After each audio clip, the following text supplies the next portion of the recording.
மெய்யன்பர்களே, இந்த ஆன்மீகத்தில்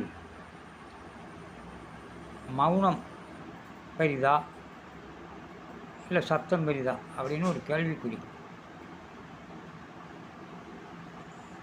இங்கே இருக்கிறவங்க மௌனமாக இருந்தால் தான் இது மிகப்பெரிய ஞானம், அவர் தான் ஞானத்தை அடைஞ்சவர் அப்படின்னு சொல்லி சொல்லுவாங்க. அதில் நான் அவங்கள பார்த்து கேட்குறேன், மௌனம்ங்கிறது என்ன? மௌனமாக இருக்கிறதுங்கிறது என்ன? அப்படி இருந்தால் அது ஞானத்தை அடைந்த நிலையா அப்படின்னு சொல்லுங்கள் அப்படின்னு கேட்டால் அவங்க என்ன சொல்லுவாங்க?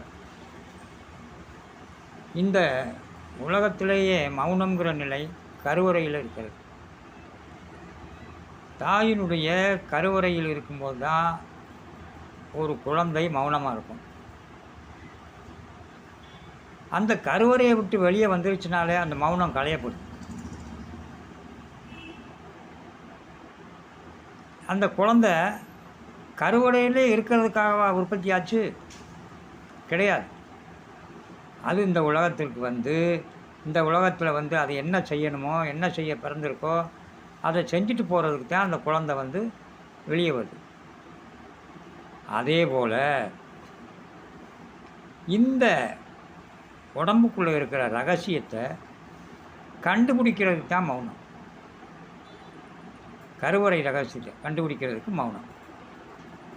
அந்த மௌனத்தில் கண்டுபிடிச்சி இந்த உடலுக்குள்ளே என்ன இருக்குது, மனிதனுடைய ஆற்றல் என்ன, மனிதனுடைய செயல் என்ன அப்படிங்கிறத கண்டுபிடிச்சி அதை உலகத்துக்கு சொல்கிறது தான் ஞானம்.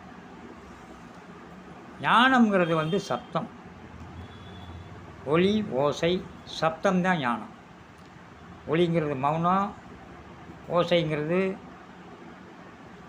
உணர்வு, சப்தங்கிறது வெளிப்படுதல். இதைத்தான் மனம், புத்தி, அறிவு, ஆற்றல் அப்படின்னு சொல்லி 4 விதமாக 4 தலையாக வச்சிருக்கோம்.